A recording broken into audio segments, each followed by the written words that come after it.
Wallace Herndon Smith was a 20th century American artist. Born in the spring of 1901 and the first of 3 children to Lida and J. Herndon Smith, the roots of Wally's family run deep in the rich history of St. Louis, Missouri. His mother Lida's side of the family was famously known for the philanthropic work of her uncle, Robert Brookings. In the 1800s, Brookings' vision, resources, and will established landmark institutions. Wally's father, J. Herndon, came to St. Louis from Chicago in 1899. He was a successful banker and president of A.G. Edwards & Sons before becoming the president of Smith Moore & Company. And then they put together the Midwest Stock Exchange, which was in St. Louis. And it was a pretty big deal in those days. Now then they took it, as Chicago surpassed St. Louis, they took it and moved it and went to Chicago. Loved his father. He referred to his father, to me anyway, as Good Time Charlie. He said Dad would always trying to take him out and show him a good time and let him have fun in life. His mother was more serious and sort of down to earth, and she sort of kept him on the straight and narrow, make sure he did his schoolwork and stuff like that. She was a little bit more of the disciplinarian in the family. My great-grandmother Lida was, again, very matriarchal, and I think ran a very tight ship. And Wally would say, you didn't cross Mom, but Dad, you get away with stuff. And I can remember as a small child my grandmother saying Wallace. She called him Wallace all the time. Wallace, there's a bit of a chill in the air. And he'd go, oh, he'd groan and head down for the coal shovel. And you could hear him banging around downstairs like some kind of a wild animal. So with the doors, the furnace smashing, and he groaning and whatnot, and Mom always giggling at his performance, which was part of the reason for it. He had a built-in audience with Sister Kate, as he called her. The family's future was secure, and for Wally, his education began at Smith Academy, the Lawrenceville School in New Jersey, and ultimately Princeton, where the renowned Triangle Club gave the young artist a voice.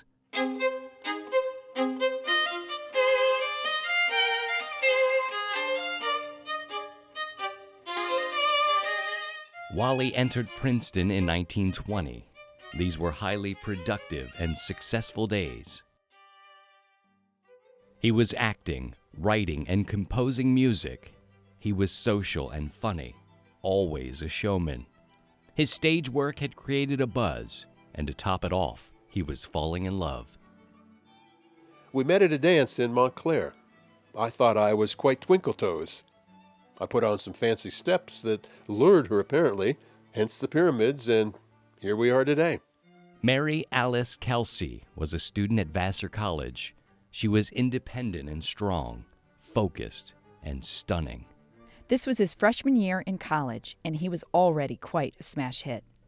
And I've always liked people who were smash hits, so I pursued him, because he was this man he wasn't a man. He was all of 19 or 20, who was a big hit on the stage. I was terribly impressed. Mac, dearest, I hate to grow sentimental in writing you this letter, but I absolutely cannot help it. There's no use of my beating around the bush any longer, and I've simply got to express my feelings. I think you're the sweetest, most wonderful girl I've ever known. Now please don't laugh at me, because I really mean every word of it. I was enraptured throughout the entire weekend, and I do nothing now but sit around and think of you. If you've ever been head over heels in love yourself, then you know what an irrational coma one is in, and will be able to understand my situation. This is no sudden affection that has come over me. The spark has been glowing for several years, and it took only a flash of those eyes to set it off. Known throughout her life as Kels, she gave Wally a sense of balance. Kels was always the calm kind of voice of reason in the house. As I said, Wally was I just remember him as being very boisterous and, really always just very energetic. And she was very calm and very proper in her mannerisms, certainly around me. Whenever there was anything that needed to be organized, it was Kels that played that role. In college, this was a long distance and long courtship, sustained mostly through written letters. Mac, dearest, was extremely glad to get your letter yesterday and to learn that all is well at Vassar. Now that the grind has started down here, I begin to wish it was still summer. I suppose that's the way it always goes, however. I'm so damn busy with all the other things that I haven't cracked a book since I've been back. Will probably be thrown out on my ear in February. I should like nothing better than to take your sweet advice about overworking, but now that I've started this thing, I've got to see it through.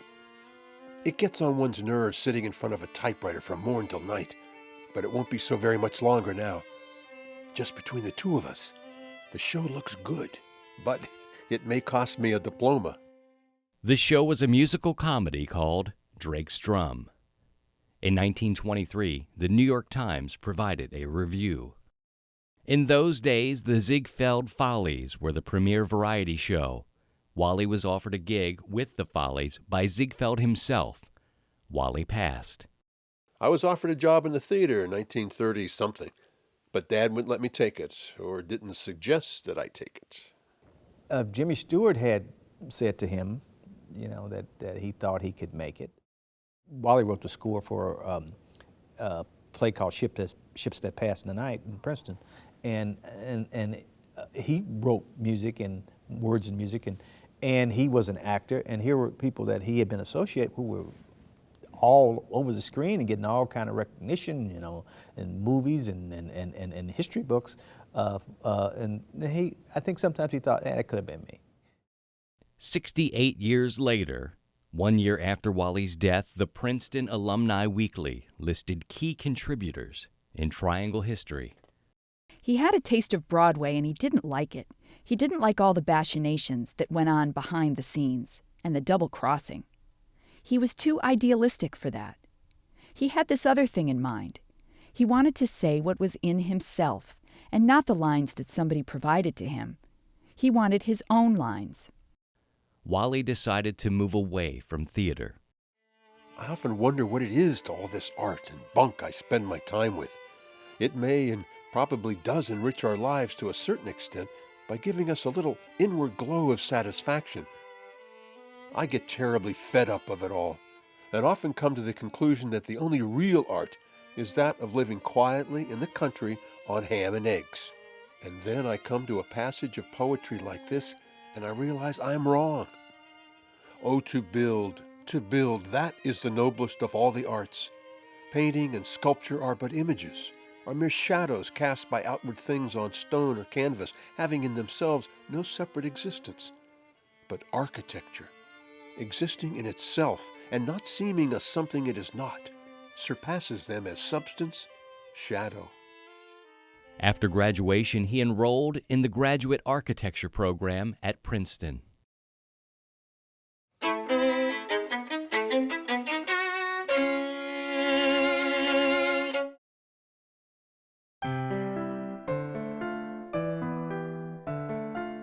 It's hard to tell whether I'll be a good architect as yet. I'm still rotten at the mathematical part and hate it, but I've overcome my sloppiness and developed a pencil technique that amazes even me myself. Confident yet struggling, this passage from his letters provides insight. I'm having a hell of a time with architecture from one standpoint. I can't be accurate. Everything has to be done to the fraction of an inch, and my pen always skips or the ink blots, and I get frustrated as hell. My houses are sometimes nice to look at, but the main objection offered to them is that it would be impossible to live in. I always forget fireplaces and furnaces. In 1926, Wally concluded several years of courtship and married his beloved Kels. His father said, if you're going to be an architect, you must have the best background possible. So we went and lived in Paris for a year. And all the time that he was supposed to be studying architecture, he actually was doing watercolors. That's what he actually wanted to be doing. Watercolors occupy an interesting place in his body of work, I think. In terms of painting, watercolor was the first activity that he really undertook because he started out studying to be an architect, and watercolor is used many times by people studying architecture and by architects for enhancing and filling in detail of architectural drawings. A lot of times architectural drawings will be rendered in pen or pencil or some sort of graphic medium, and then the watercolor washes will give an atmosphere and give a stronger sense of space so that you can imagine the architectural form through the watercolor. So this is the direction that he came to watercolor. And I know that he started out as a watercolor painter, and very early in the 1930s won a prize for his watercolors. And so I think that was a signal to him that he was moving in the right direction. So watercolor, I think, again, occupies an important place in his career, although I think that he's become better known for his oils. My father said to me when I first took up painting, he was in the brokerage business or I wouldn't be here now, he said to me, "Wallace, you do just what you want. I'll give you a certain amount of money and you work hard at it. I insist on that. But if you do, something may come of it." Wally photographed Paris and attended classes at the École des Beaux-Arts to advance his knowledge of watercolors. We were very young. We had very little money, but we did scrape up enough money to buy a little car with a 2 horsepower or something. And every weekend when I was done pretending that I was doing work at the bazaar where I did do some work, we'd climb in there and go out into the countryside. And it was all so beautiful with the orangey roofs and everything, and just take long trips and then come back to Paris. It is the most beauty. You can't describe the French countryside. Most notably during the Paris years was the birth of their only child, Jay, in 1927. I often look back at their life and their moving around and whatnot, and I'm not sure there was too much planning in any of it. Jay was born in Paris, but that was just that point in time, and then they came back. The sudden death of Wally's father, Jay, in 1928 prompted their return to St. Louis. We hated to come back. I think if Wally's father had not died, we would probably have stayed over there. Wally and Kels returned to St. Louis heavy-hearted and determined to build a career. Wally's family became his clients. Wally was working for LeBaume and Klein in the late 20s, and they were one of the leading fashionable architectural firms in St. Louis during that period. Louis LeBaume was also a member of St. Louis Society and was on the board of the St. Louis Art Museum, and so he was considered one of the leaders of the profession in St. Louis. And he was an eclectic architect, and although people said he never lifted a pencil himself, he had good designers on staff, and his partner Eugene Klein was a good designer of various period revival styles. So the house that Wally designed for his mother came right out of that tradition. It was what we now sometimes call French eclectic, derived from the late 17th and early 18th century houses of France, which of course he loved anyway. And it's characterized by the very high mansard roof and rounded door and other features characteristic of French houses of that period. But it's one of the best houses of this era, I would say. My grandmother owned the first lot, the second lot, and the third lot. She owned all the lots on one side of that lane. And Uncle Wally built his own house up there early on, which became the Culver's house. And then he went on to New York, I guess. And, but Uncle Bob kept the next lot. We had a victory garden there in World War II, and then Uncle Bob built his house. And the bottom one went to, the youngest child, Mom. The Smith family bought this property off Price Road in the early 20s, and it actually had space for 3 very large houses. This house was built by Wally for his sister Taffy, and it's one of his best designs. It's federal style with beautiful fan lights over the door and over the side. The fine detailing of the windows you can see with hinged shutters again, and the very massive chimney at the west end of it. It sits very beautifully at the top of a rise, but it's informal in its massing, which was typical of the so-called country club style of that era, as opposed to the kind of palatial houses that were in the city. I'd always take him to see the one on Fielding Road, which his friend Bud Culver lived in at that time. That house since has been torn down. He was very proud of that house, and he talked about how it had 12-inch brick walls and how what a solid foundation it had. He was very proud of those two houses, and we went to see him quite often, maybe once a week. While the couple lived in St. Louis, Wally was transitioning from architecture to painting. Of course, there was wonderful Louis Le Bon, who was an architect. He used to paint with him. Louis Le Bon was my closest friend. He lived to be 89 years old. I worked for him as an architect once, and I painted him standing in the same studio we've just discussed against the light a few years before he died. This painting is a little different and a little earlier than some of the others. Notice when I'm after. Notice that I'm after the gesture in his hand, the whole gesture of the body, to make the thing seem lifelike and real. The color is muted, but I think it expresses Louis as well as any portrait expresses anybody that I've ever done. And then, of course, dear Fred Conway. They were very great friends. Not that they paint exactly alike, but they respected each other's way of painting and respected each other as painters. They had a very painterly friendship. They talked about painting a lot. He and Fred Conway not only became painting buddies, they became drinking buddies, and they'd always, as Wally said, celebrate the completion of a good piece of artwork with a bottle of scotch. So I think Fred Conway and he painting together helped him weather the storm here in St. Louis. No, I don't think anyone in St. Louis has understood him, except for Fred Conway and Louis Le Bon. Nobody else has really understood what it means to be a painter, that you dedicate your life to it. They would get together, a bunch of them, on about once a week and paint, just for the camaraderie and the stimulation and whatnot. Zeke Pettis, Jane Pettis was in the group, Louis Le Bon, a couple of others.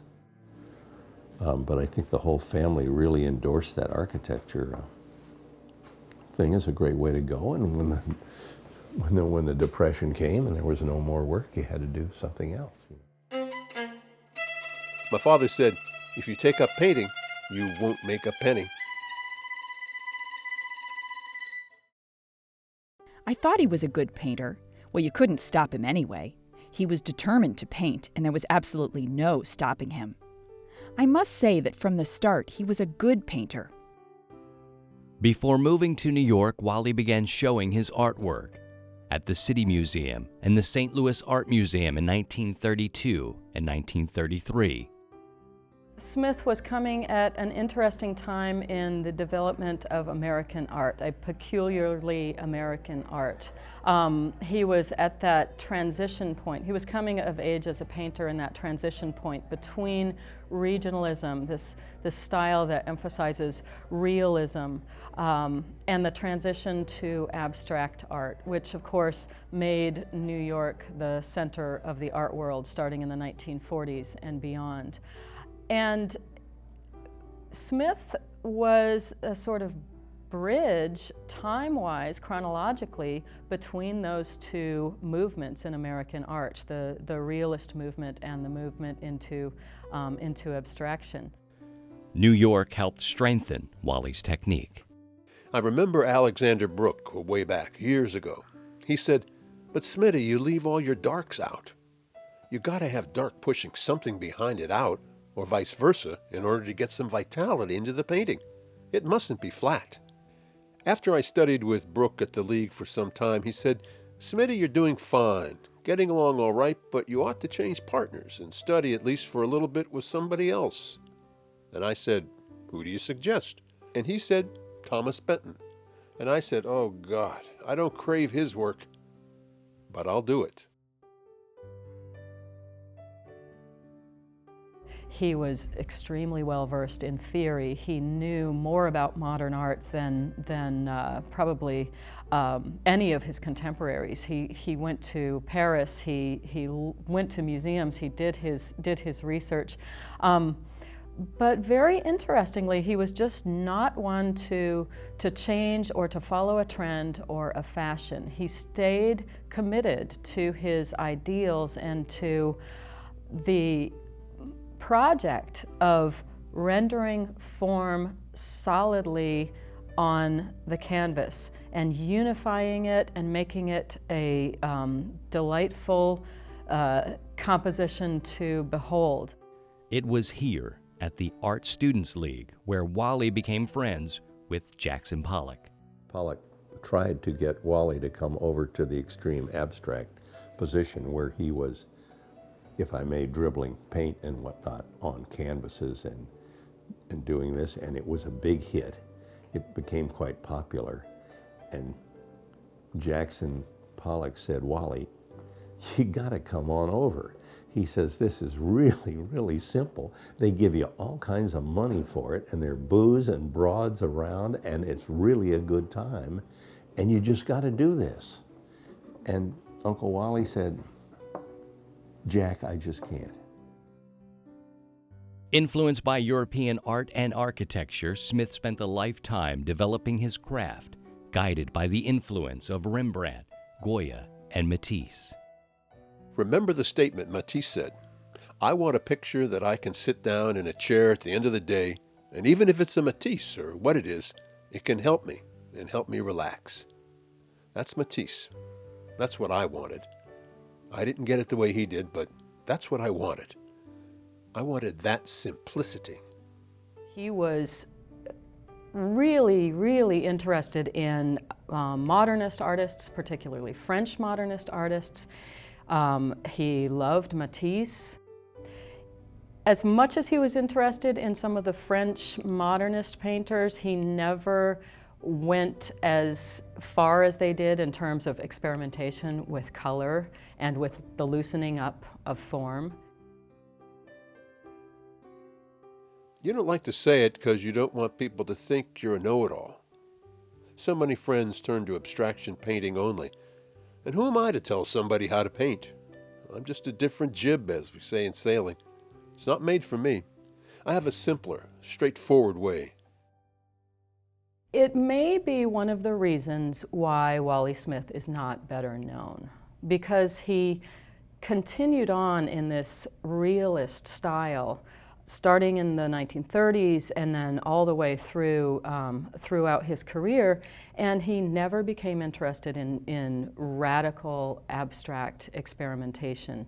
So he was slightly out of fashion at the time in American art, which is not to say that he was not a great artist. I think in many ways his dedication to his craft makes him stand out among any of the realist painters of the 20th century in the United States. I have never seen a body of work that represented such steadfast commitment to the kinds of artistic ideals that he was interested in. Although Wally worked for Alexander Brooke, his greater friendship was with Peggy Bacon, especially after 1940 when Brooke and Bacon divorced. And in 1939, Peggy Bacon enticed Wally to join her as an instructor at the Tyler School of Fine Arts in Philadelphia. Wally was never a part, really, of the art world. Those 4 years at Princeton really kept him from being a part of the art world in New York. They were important years when they were all just starting and painting. Alex Brooke, McPhee, Hopper. I think it's very interesting that Smith's experience in New York wasn't all that productive. He didn't really fit in among the artists, even in the 1930s and 40s, even among artists who were doing work that you could compare to Smith's. We didn't know enough about New York in the beginning, so he started at a school uptown. We really should have been downtown, As it was, we were neither fish nor fowl. We were halfway. There was a general idea throughout the 19th and 20th centuries that great art comes from struggle. Artists like Van Gogh serve as the model, poor, despairing, unpopular. This extends to American artists in the 1930s and 1940s when artistic expressionism was prioritized, and the idea was that artists had more to express if they were facing greater challenges. He had the privilege of being able to, travel the world and paint, in places and things that, the average person, the average artist in New York would not have been able to do. They would not have been able to, hop on a ship and go live in Paris or, travel Europe and do the things that he did. So I think that absolutely it had to have influenced his work that he did. And I think probably from a personal standpoint, he had that comfort knowing that financially things were taken care of. I don't think that you can just attribute Smith's commitment to his art to the fact that he didn't have to work for a living otherwise. I really don't know of another painter who stayed so single-minded and so consistent to his style and to his interests than Smith. I think that he would have produced the same kinds of paintings regardless of the background that he came from, regardless of how much he had to struggle or how little he had to struggle to support himself. No, it was never easy for him. In fact, people have said to me, what a wonderful thing to have, such a hobby as being able to paint like this. But it's never been a hobby. It's been his life blood. It's the same as a woman having a baby who conceives it. She goes through the period of gestation, and then she produces it. And the whole thing is very painful. And all of it is very painful. All of these pictures. I don't think they show the pain behind them. He was a very controlled, disciplined kind of painter. I like to think of him as the most workmanlike painter I know of. He did studies, he took photographs, he devoted himself to the visual world and rendering it. He did nothing offhandedly or quickly or without the utmost consideration for its structure and its weight. He was just a very deliberate painter and very, very serious, and someone that I admire for that reason. He has a good sense of design. There's a good sense of layout with Wally's paintings. There's a logic to them. There's a coherent composition. He knows what goes where on the page, as it were. And he also has a very, very good sense of when a painting is done. One of the problems, in my opinion, that so many artists have is they put too much information on the page. They don't know when the artwork is finished. Wally has an unerring sense of when the painting is finished. And I think people respond to that. There's a wonderful logic and a coherence in Wally's work. Well, it's always hurt him a lot because he realizes that people think that he's playing. It's true, he's always laughed about his pictures and made fun of them. But that was a protective covering. Due to the fact that people have made so much fun of his pictures and of him painting, so that he reacted and made fun of them himself. But that was only a protective covering, because when people would stab at his paintings, it was as if they had kicked him upstairs. Wally would ultimately exhibit over a dozen times in New York City. A lift of confidence came one evening from renowned artist Edward Hopper.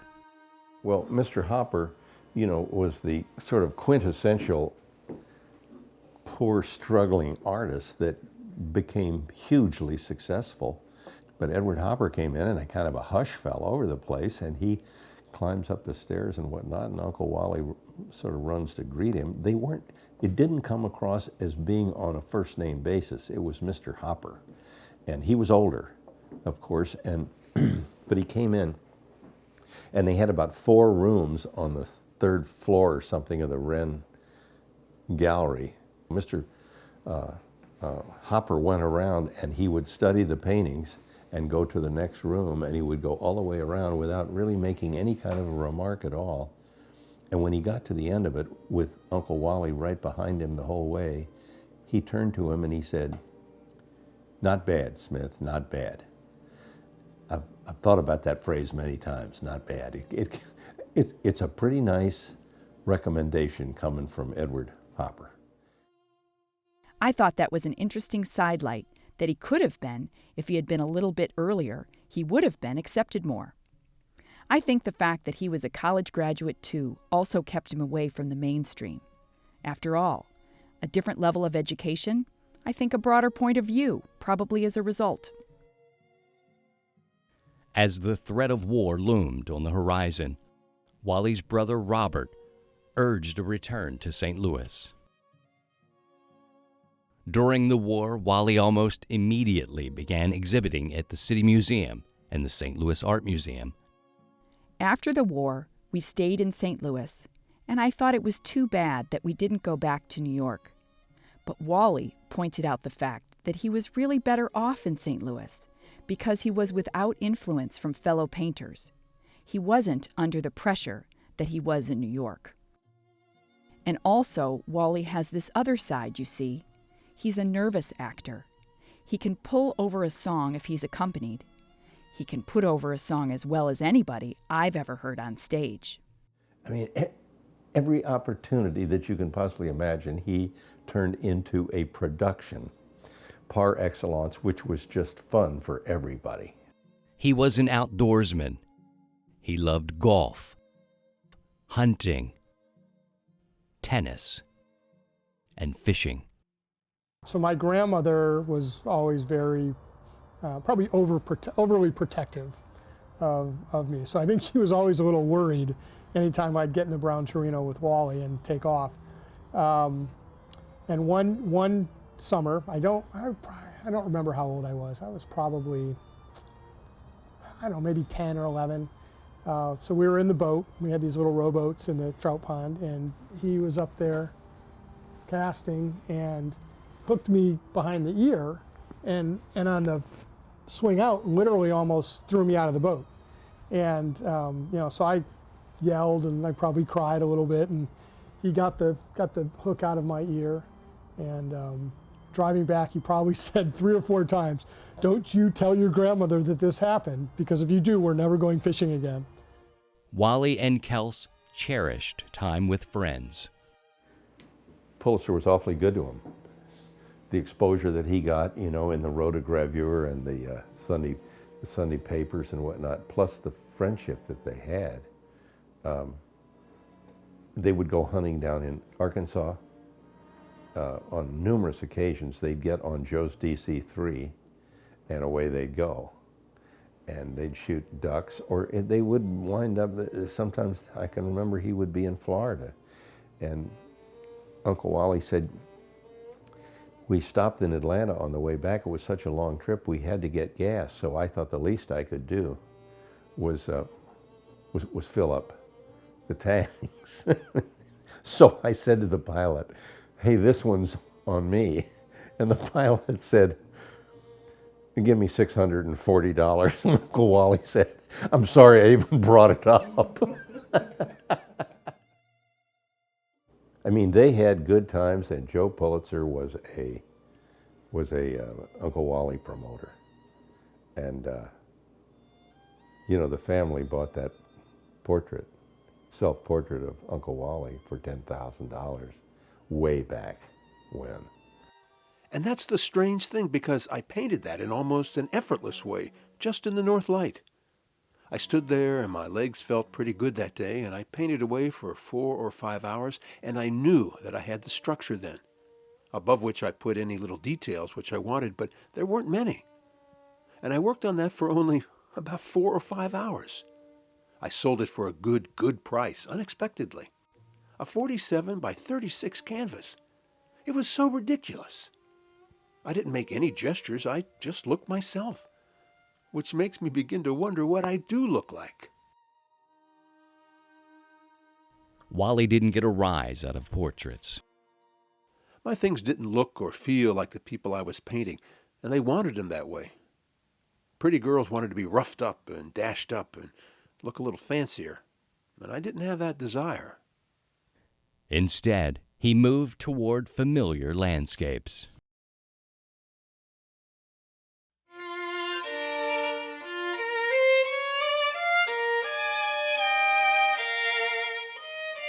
For years, we've had a home up at Harbor Springs, Michigan, which is up near the Canadian border. It's a beautiful spot. We live in an old house that Mother left to us looking down over the lake, surrounded with pine trees. Down below, I have a studio in the woods, which we built in the days when I was an architect. I have naturally, having been there for some 50 or 60 years, observed the lake, all the inhabitants, the little town, which is full of Indians, but I have observed particularly the mood of the lake. The lake is different from the ocean. It is quiet. I often think when I wake up in the morning of Indians in their old birch bark canoes paddling around the lake and of the campfires that went on in those days. However, those days are gone, and now I paint the lake, for its moods have hardly changed. There's still the old Indian church there by the lake, surrounded with the dark trees. It was the one constant, if you will, in his life. It's a beautiful place and very conducive to painting. I mean, there's a lot, and his work reflects that, a lot of beautiful things to paint. He, again, loved the water. He loved sailing, and so a lot of his art are sailing scenes, water scenes. So yeah, I think that that was a huge part. Huge influence. There's something about being in contact with the elements out on the sea, and particularly in a race when the water is splashing all over you and everything, and you wonder where it all came from. He represents this area in a way that is so palatable to me. There are other people who paint here now, and most of it's too cute for me. I don't like cute. This is deep and real to me, so. Here I sit at the old table in the glass room overlooking the water, just as I used to a year ago. It's really the most beautiful spot imaginable, especially at sundown, when I can look far across the water and see the faint blush of the west mellow all the coming darkness. Not a sound except the lazy lapping of the water on the shore, and the faint whistles sailing away to it, haven under the hill. The pine trees around the cottage rise heavenwards, like the slow curling smoke from a dying campfire. I know that Harbor Springs was a place where he really, I think he really would go to refresh himself and go to refresh his ideas and to take maybe a little bit of a break from painting and to entertain friends. And you can see how much of his life and how much of his own energy and his own interests are rooted in this place by his sailboat paintings. Practically all of my work has been done here. We're going way back. And if you examine the work more carefully, you'll see that most of it's pictures of sailboats and the water around here. It's also interesting to notice that I made some progress in this line. Having worked on it for so many years, I kind of feel like I'm on a boat at times. A lot of his inspiration came in Harbor Springs because a lot of the scenes of waterscapes or landscapes are scenes from his house in Harbor Springs, or a house that his mother bought. Wally liked Harbor Springs. He thought it was an inspiration to him. He loved to take his easels and his paints and his brushes, and when he could, walk around or drive around the countryside and find places to paint. He was very well liked up there. And years ago, he'd tell me about how socially he just blended in. He was always the life of the party, more or less, at the parties in Harbor Springs. I think they had a pretty good time up here because he had an audience here. He had Wequitansing and Harbor Springs with originally a smattering of St. Louis people, but then they knew people from all over the place, and he sold some paintings to some friends and admirers too. It just captured the essence of this place. It was real. It wasn't so perfect. It has great depth. It has great emotion. But it has the beauty of the town, and the town is a beautiful place with beautiful people in it. The church has a serenity about it. It's a place I love to go, that particular church. And it's just, had everything. Wally painted for nearly 60 years. Moonlight Sail is a staple in Smith's collection.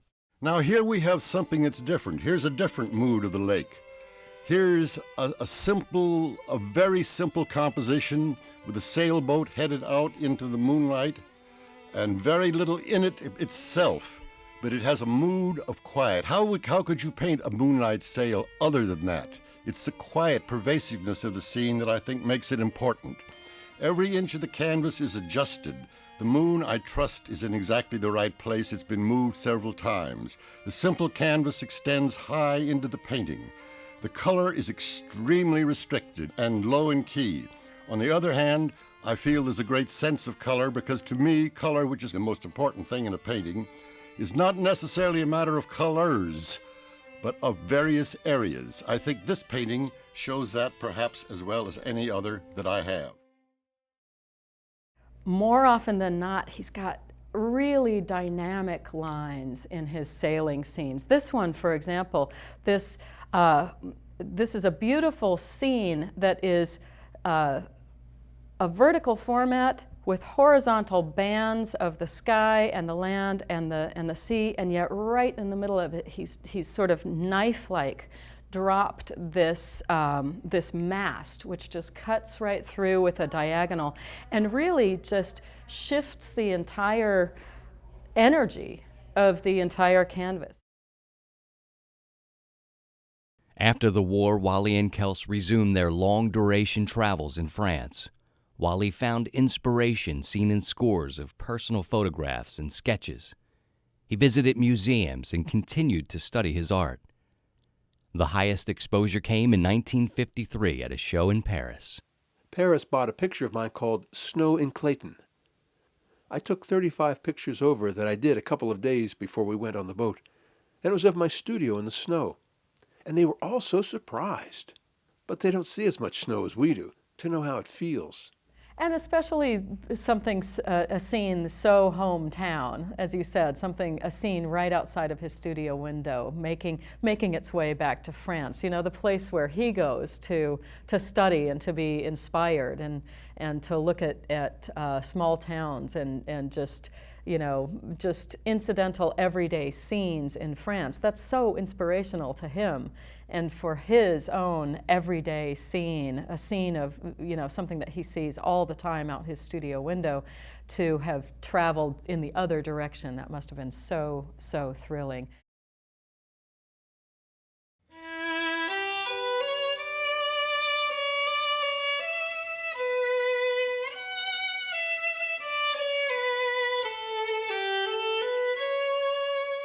When it became too difficult, it was sad because that was his life, and he would complain about his eyesight, was bad, and that he couldn't hold a brush or something like that. It was kind of sad because it took away a lot of time that the time that he spent painting, he would then now spend just sitting or watching television or something like that. It was truly sad, and I guess that's really all I can say. It was a sad situation. One of the things we used to do once a week, we'd go to the art museum, and even with failing memory and failing mind, if Wally saw a piece of work by a Monet or a Matisse or a Manet, from across the room, he could tell you what that was. Wallace Herndon Smith died in the winter of 1990.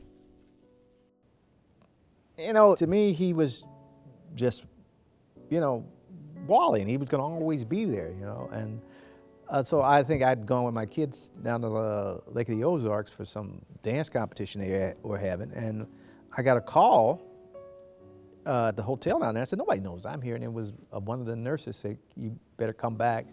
You know, Wallace Smith just died, you know. It was a sudden death of Wally to me, you know, because, you know, I was used to us hanging out 3 times a week or just driving around. He just like getting in the car and drive around sometimes. So for him to die while I was out of town, and then, you know, and then he was gone. So it wasn't like a long sickness or nothing. He just got a cold that developed into pneumonia, and then he passed away. I don't know how important recognition for his art was.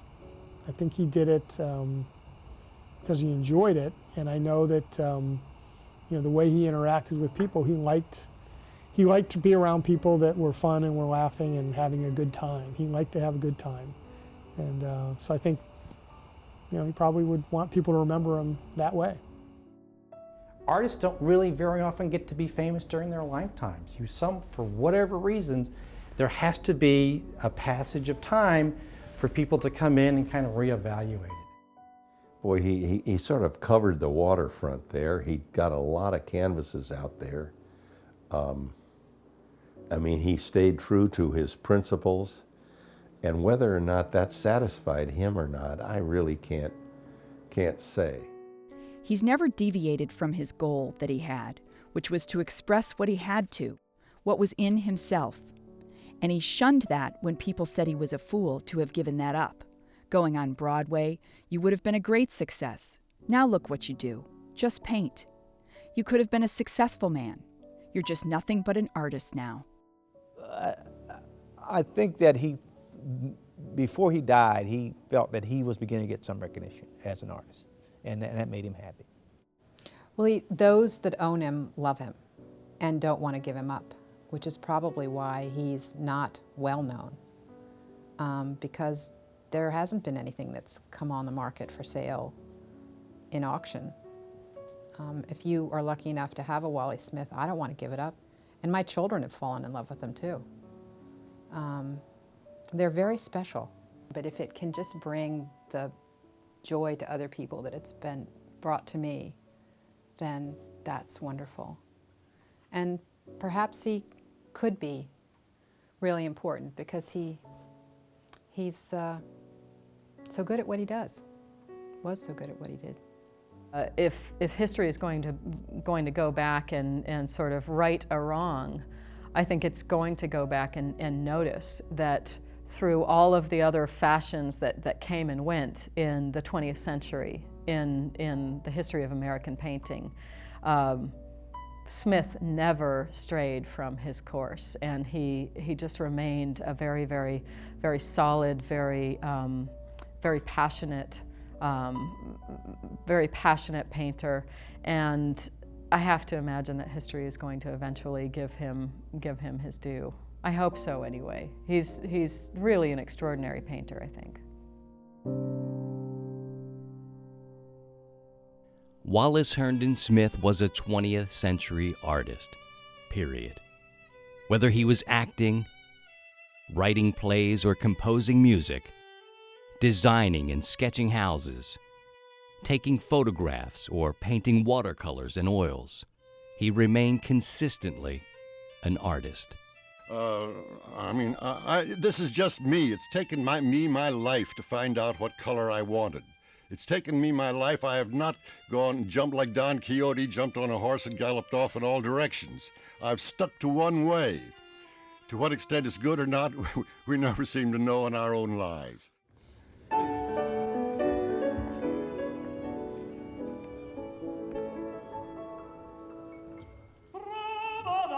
Drifting on the sea, lost in shadows, sailing silently. me shroud her, let on clouds becloud her. May my dream ship come again to me. All the ships that pass in the night for havens far and lands out of sight, like maidens we have known of yore, soon vanish to be seen no more. They bow and smile, then fade in the darkness. Oh,